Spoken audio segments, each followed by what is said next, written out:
Bonjour chers frères, bonjour chères sœurs. C'est toujours un plaisir pour moi de venir vous parler, de venir partager avec vous les nouvelles de la semaine, du mois ou même au quotidien. Et cette semaine, ce week-end, cette semaine qui s'est passée a permis que notre réseau de francophones africains fasse un pas en avant. Je suppose que c'est un pas en avant et je vais vous le dire et vous allez comprendre de quoi il est question. Jusque-là, nous étions un peu refermés sur nous. On essayait toujours de sensibiliser les uns les autres et on essayait de partager les informations. J'ai eu la possibilité cette semaine de me déplacer au collège Éducacentre. Vous savez, le collège Éducacentre, c'est le seul collège francophone en Colombie-Britannique. Mais il faut savoir que ce collège n'a d'onction, n'a de voix que si elle s'appuie sur un autre collège, même pas une autre université, sur un autre collège anglo-saxon. Donc, nous, les francophones, on a toujours besoin parfois de l'onction des francophones, des anglophones, pour pouvoir être plus officiel, plus visible.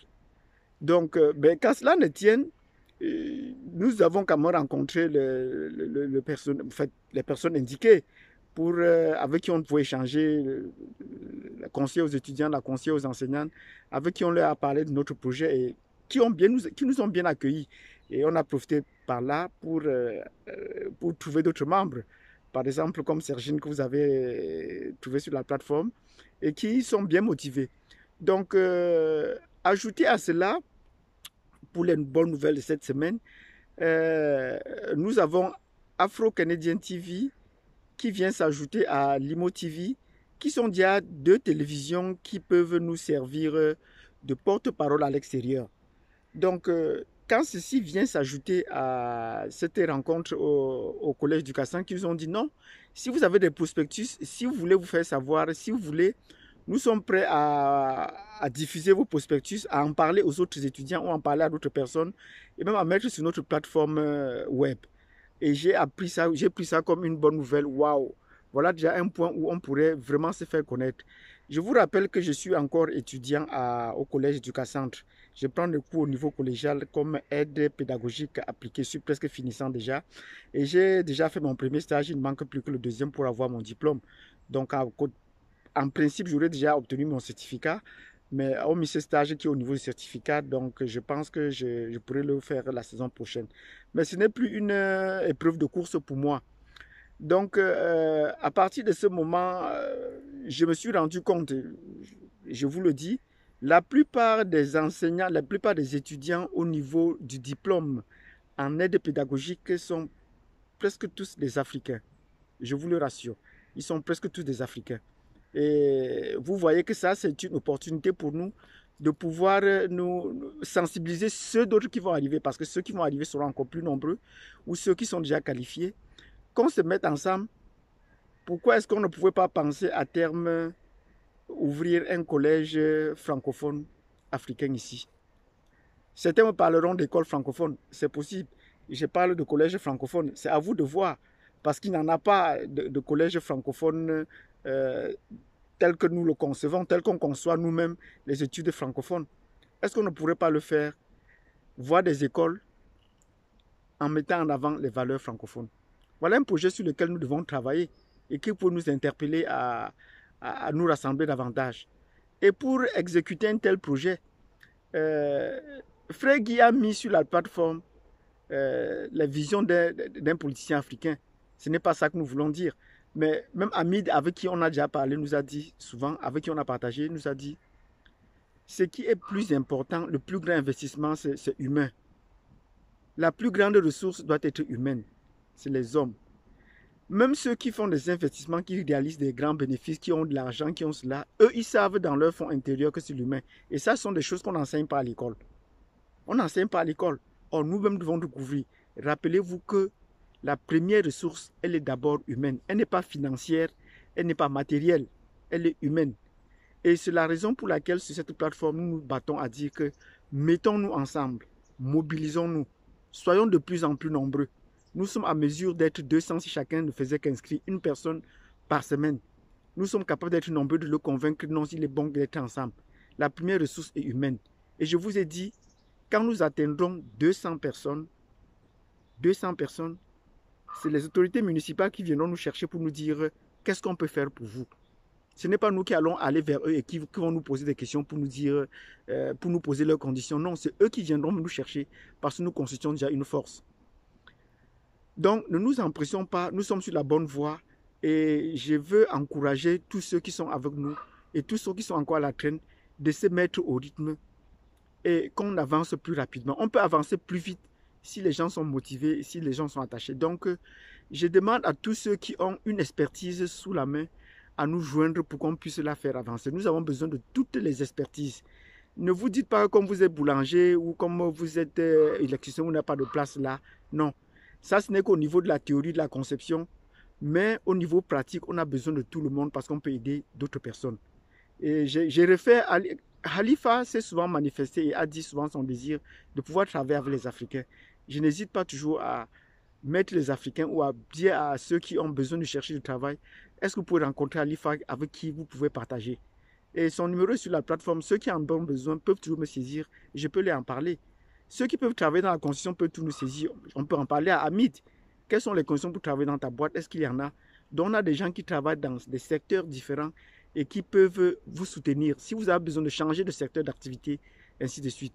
Donc je disais pour la nouvelle de cette semaine, chers frères et sœurs, c'est un pas de géant si nous parvenons déjà à mettre les prospectus dans un collège comme Educacentre pour mobiliser ceux de nos frères qui sont au collège Educacentre, qui prennent des cours et qui ont besoin de se sentir soutenir. Personnellement, je peux aider tous ceux qui ont besoin d'avoir des astuces pour entrer dans l'éducation parce que j'ai fait un peu un bon parcours dans l'éducation en tant que moniteur, en tant qu'aide pédagogique, en tant qu'enseignant, moniteur de langue enseignant. Donc au niveau éducation, je peux toujours partager mon expérience avec des gens. Même pour faire des devoirs, si vous êtes coincé parce que le système d'évaluation ici ou de compréhension des choses, ce n'est pas la même chose. J'ai des documentations que je peux partager avec bien des gens. Donc nous invitons tous ceux qui ont des ressources à le faire. Ben, j'ai encore ma carte de sécurité qui est valable. Et je l'ai renouvelée pour 5 ans et je la renouvellerai encore autant que besoin. Ce sont des papiers qui nous sont importants pour avoir plusieurs flèches à son arc, plusieurs cordes à son arc. Donc, c'est les plans B qu'il faut toujours avoir. Ce n'est pas de trop. Et je le dis, j'ai besoin d'un permis de conduire. Avec un permis de conduire, je pourrais travailler à l'aéroport. Je pourrais travailler également aussi à des temps libres à la police. Donc, voilà ce que je voudrais dire. Aucun travail n'est définitif ici. Mais cherchons, ne soyez pas cloîtrés dans un travail en disant que non, c'est le seul travail qu'on en a besoin. Ici, on peut changer de carrière plusieurs fois dans la vie, aller et revenir. Donc, pour le moment, j'ai un cursus d'agent de sécurité. Et j'y ajoute aussi un cursus d'enseignant dans les écoles élémentaires et dans les écoles secondaires.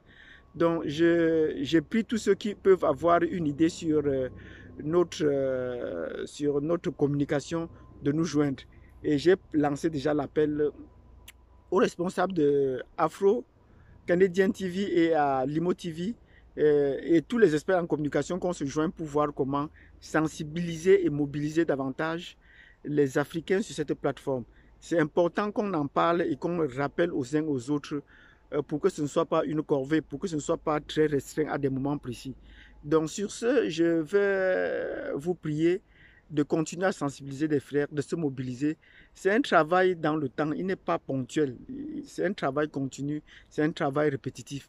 Parce que je vous ai dit au départ, nous avons pour le long terme à construire un héritage que nous avons à transmettre à la génération future. Nous n'allons pas tout faire. Et la génération future, elle va prendre notre héritage, mais qu'elle va également l'adopter à leur génération. C'est ce que nous sommes en train de faire pour le moment. Donc, je vous prie de pouvoir sensibiliser les uns et les autres et de pouvoir nous suggérer des prospectus. Si vous avez des concepteurs de prospectus, n'hésitez pas à nous le faire et on va essayer de les placer où besoin sera, ou d'en parler où on aura besoin, de nous diffuser ou de demander des interviews pour nous faire connaître davantage. Bon, donc pour le moment, vous voyez, nous faire connaître, c'est déjà de rencontrer les responsables de télévision dont nous avons parlé plus tôt et de préparer un prospectus qu'on peut se faire connaître au niveau du collège Educacentre, qui est également une grande voie de diffusion des informations francophones, parce que beaucoup de gens se réfèrent aussi là-bas pour les questions d'emploi. N'hésitez pas aussi à visiter leur plateforme où on a des emplois francophones. Non pas seulement bilingues, mais des emplois francophones. Sur ce, je vous prie, je ne serai pas tellement long. N'oubliez pas de vous abonner sur la plateforme parce que ça, c'est pour un départ. Désormais, on aura seulement publié sur la plateforme sans pouvoir mettre nécessairement le lien ici. Donc, abonnez-vous, partagez et cliquez sur la cloche de notification. C'est très important sur la page YouTube. Il faudrait que nous soyons une force de diffusion francophone ici en Colombie-Britannique. N'oubliez pas cela. La francophonie, c'est nous. Et nous devons être la première force francophone. Nous le sommes déjà, mais il faut encore aller davantage. Il faut creuser l'écart pour être dynamique, pour tenir dans le temps. Donc ce n'est pas seulement pour être une année pour une année, il faudrait que ce soit dans le temps. Sur ce, je vous remercie et je vous prie de passer un excellent week-end.